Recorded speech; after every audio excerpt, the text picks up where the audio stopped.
الرحیم الحمد للہ رب العالمین وصلی اللہ علی محمد وآلہ الطاہرین ولعنۃ اللہ علی اعدائہم اجمعین بسم اللہ الرحمن الرحیم قال رسول اللہ صلی اللہ علیہ وآلہ وسلم ان اللہ عز وجل رکب فی صلب الحسن علیہ السلام یعنی العسکری علیہ السلام نطفة مبارکة نامیة زکیة طیبة طاہرة مطہرة یرضى بها کل مؤمن ممن اخذ اللہ میثاقہ فی الولایۃ۔ آج چونکہ حضرت امام حسن عسکری علیہ السلام کی ولادت کی تاریخ تھی، اللہم صلی علی محمد اس لیے میں نے ایسی حدیث کا انتخاب کیا ہے کہ جو ہماری موضوع گفتگو سے بھی تعلق رکھے اور ولادت سے بھی۔ امام عسکری اسلام کے حوالے سے امام زمان علیہ السلام کی ولادت کے تعلق سے جناب رسول خدا صلی اللہ علیہ وآلہ وسلم کا ارشاد ہے کہ اللہ عز و جل نے امام عسکری علیہ السلام کی صلب میں پشت مطہر اور صلب معظم میں مقدس میں ایک ایسا ذرہ رکھا ہے، نطفہ جس کے لیے لفظ استعمال کیا، پاک و پاکیزہ، مطہر، طیب و طاہر، کہ جب وہ عالم وجود میں آئے گا یرضی بہا کل مومن، تو اس سے ہر صاحب ایمان خوش ہوگا۔ آج عدل و انصاف کی اگر حکومت قائم کی جاتی ہے کہیں پہ تو بہت سے لوگ مظلوم واقع ہوتے ہیں اور پھر سلسلہ برقرار رہتا ہے، کم و بیش اتار چڑھاؤ ہوتا رہتا ہے، سختیاں 40-45 سال 50 سال کے قریب ہو رہا ہے۔ مثلا جمہوریہ اسلامی میں آج بھی کتنے لوگ بیچارے پریشان ہیں۔ بہرحال جو صدق دل سے عدل کا قیام کرنا چاہے گا وہ قابل تحسین ہے، لیکن ہم آپ غیر معصوم ہیں، لہٰذا ہم سے غلطیاں کوتاہیاں ہو جاتی ہیں۔ مگر امام زمان علیہ السلام کے لیے رسول اسلام کا ارشاد ہے جو پچھلے درس میں ذکر کیا گیا، اول العدل و آخر، ابتداء عدل بھی انتہاء عدل بھی، یعنی مسلم جو روئے زمین کے اوپر عدل و انصاف کی حکومت قائم کرے گا، بالکل ویسے ہی جیسے ظلم و ستم سے دنیا بھر چکی ہوگی، وہ حضرت امام مہدی علیہ السلام ہیں۔ اور اس کے لیے پیغمبر اسلام بشارت دے کر کے گئے۔ آپ نے فرمایا ہے کہ اللہ نے ہمارے آخری فرزند سے پہلے کے آخر، سیکنڈ لاسٹ کہہ لیجئے، امام حسن عسکری علیہ السلام کو ایسا ذرہ، ایسا نطفہ، ایسا بیٹا عطا کیا ہے کہ جب وہ پیدا ہوگا یرضی بہا کل مومن، مگر ہر مومن، کل مومن بھلے استعمال ہوا ہے، ممن اخذ اللہ میثاقہ فی الولایۃ، مومنین بھی صاحبان ایمان بھی بڑی کیٹیگری ہے، بڑے درجات ہیں، 10ویں درجے ایمان سے شروع کریے نیچے آئیے، ہر درجے میں بھی درجات میں بھی بے پناہ فرق ہے، یعنی کہ بس وہ سارے مومنین امام زمان علیہ السلام کی عادلانہ حکومت پہ بھی اور ان کی ولادت کے اوپر خوش ہوں گے جن کی ولایت کے میثاق کو خداوند متعال نے لے رکھا ہے۔ مطلب یہ کہ جو ڈاواڈول نہیں ہوں گے، جو پھسلیں گے نہیں، ورنہ ہم آپ روایت پڑھ چکے ہیں، چوتھے امام کی، چھٹے امام کی روایت میں آپ کے سامنے ذکر کر چکا ہوں، حتیٰ کہ بال کی کھال نکالنے والے مسئلہ امامت میں بھی امام مہدی علیہ السلام کی امامت سے دستبردار ہو جائیں گے۔ یہ غیروں کی بات نہیں ہو رہی ہے، القائلین بے امامت ہی کی بات ہو رہی ہے کہ وہ بھی جو اس میں باریکیوں میں ڈوبتے ہیں اور امامت کے ولایت کے مسئلے مسائل کو بہت ہی چھان بین اور تحقیق کے ساتھ سمجھاتے ہیں، ان میں سے نہ جانے کتنے منحرف ہو جائیں گے۔ مگر جن کی ولایت کا میثاق، عہد و پیمان علیہ کے سنا، میثاق یعنی وہی عہد و پیمان لیا ہے خداوند متعال نے، وہ برقرار رہیں گے۔ اس کا مطلب یہ ہے کہ امام مہدی علیہ السلام پر رضایت، ان کے ولایت، ان کی ولادت پر خوشی ہر اس صاحب ایمان کو ہوئی ہے اور ہوگی آئندہ کہ جس کی ولایت کا میثاق عہد و پیمان خدا نے رکھا ہے۔ وَيَكْفُرُ بِهَا كُلُّ جَاحِدٍ، اور یکفر بہا کی ضمیر پڑ رہی ہے امام عسکری السلام کے فرزند کی طرف بیہا کی زمین نطفہ کی طرف پلٹ گئی، جس کی صفت کتنی ذکر کی گئی ہے؟ نمبر 1 مبارکتن نامیتن زکیتن طیبتن طاہرتن مطہرتن، یعنی 6 صفتیں ذکر کرنے کے بعد، یعنی امام مہدی علیہ السلام کی 6 صفتیں ذکر کرنے کے بعد خداوند پیغمبر اسلام ارشاد فرما رہے ہیں کہ راضی کون ہوگا ان کی ولایت اور ولادت پر؟ جس مومن کی ولایت کا خدا نے میثاق لے رکھا۔ وَيَكْفُرُ بِهَا كُلُّ جَاحِدٍ، بہا کی ضمیر اسی نطفے کی طرف پلٹی، یعنی امام مہدی علیہ السلام کے وجود کا، ان کی امامت کا انکار وہ شخص کرے گا جو یکفر بہا، جو ولایت کا منکر ہوگا، ہے یا ہوگا، جو بھی ولایت معصومین علیہ السلام کا منکر ہوگا وہ امام زمان علیہ السلام کا آج نہیں تو کل منکر ہو جائے گا۔ لہٰذا اور پھر اس کے بعد یہ فقرہ آیا ہے کہ امام مہدی علیہ السلام بھی ہی اول عدل ہیں اور امام مہدی علیہ السلام ہی آخر عدل ہیں۔ اس سلسلے میں 5ویں امام کی ایک حدیث کے اوپر آتے ہیں کہ ایک مرتبہ امام باقر علیہ السلام اپنے اصحاب کے درمیان بیٹھے ہوئے تھے کہ ایک شخص دور دراز سے 500 چاندی کے سکے لے کر کے پہنچا اور اس نے کہا اے فرزند رسول خدا، میرے مال سے یہ زکوٰۃ نکلی ہے، 500 درہم چاندی کے سکے، اچھی خاصی ویلو ہوتی ہے، وہ لے کر کے پہنچا، مولا آپ اسے لے لیجئے اور جہاں آپ ضروری سمجھتے ہیں، مناسب سمجھتے ہیں، خرچ کیجیے۔ توجہ رہے کہ امام باقر علیہ السلام کے پاس آیا، امام نے تو صاف انکار کر دیا کہ ہم مال زکوٰۃ، یعنی جو صدقہ واجب جسے کہا جاتا ہے، چاہے زکوٰۃ فطرہ ہو اور چاہے زکوٰۃ اموال ہو جو سال بھر میں ایک مرتبہ مختلف شرائط کے تحت واجب ہوتی ہے، دفتر پہنچانا اور ہے اور امام معصوم کی خدمت میں پہنچانا اور ہے، بس اتنا ہی کہوں گا۔ امام معصوم کی خدمت میں لے کر کے پہنچا، مولا نے کہا کہ ہم زکوٰۃ نہیں دیتے، اور پھر امام نے اسے حکم دیا کہ جاؤ تم خود اپنے علاقے میں جو مسلمان ہیں تم میں سے ہیں، ایک تو مسلمان کا لفظ استعمال کیا، تم میں سے جو فقیر ہیں انہیں دے دو۔ صلاۃ محمد جی، جو تمہارے علاقے میں، تمہارے رشتہ داروں میں، تمہارے قریب میں، قرب و جوار میں جو ایسے ہوں انہیں جا کر کے دے دو مستحقین کو۔ پھر اس کے بعد امام نے فرمایا اذا قام قائم اہل البیت علیہم السلام قسم بالسویۃ وعدل بالرعیۃ، لفظوں پہ غور کریے، سویہ کا بھی لفظ استعمال ہوا ہے اور قسمہ بھی اور عدلہ بھی۔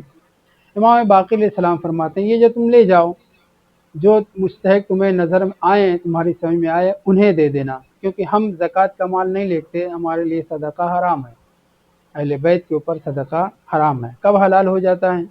پچھلے ہفتے گفتگو ہو چکی ہے اور بہت خطرناک عبارت تھی جو میں آج پڑھنا ضروری سمجھتا ہوں۔ وہ عبارت یہ ہے ان الرجل اذا لم یجد شیئا حلت له المیتۃ، کوئی بھی آدمی ہو، سادات کی بات یہاں پہ ہو رہی ہے کہ اگر کوئی ایسا انسان کی جس کے پاس کچھ بھی لم یجد شیئا، کچھ بھی نہ پائے، حلت له المیتۃ، تو اس کے لیے مردار حلال ہو جاتا ہے۔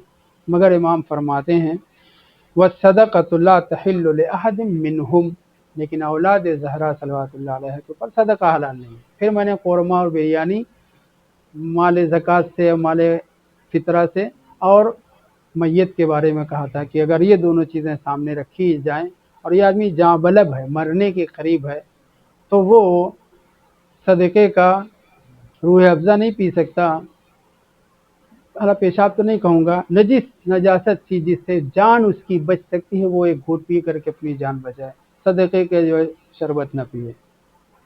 کیوں؟ اس لیے کہ امام فرماتے ہیں صدقہ حلال نہیں ہوگا، مردال حرام ہو جائے گا۔ یہ کھانے کے بارے میں آ جائیے، پینے کے سلسلے میں اتنی سختی کیوں ہے؟ کیوں؟ اور پھر اس کے بعد امام نے یہ جو ارشاد فرمایا ہے ان اللہ جعل لهم فی کتابہ بما کان فیہ ساعتهم، کیونکہ اللہ عز و جل نے ہم اولاد زہرا کے لیے، چھٹے امام کی روایت ہے نا، ہم اولاد زہرا کے لیے اپنی کتاب میں ایک ایسا حق قرار دیا ہے فیہ ساعتهم،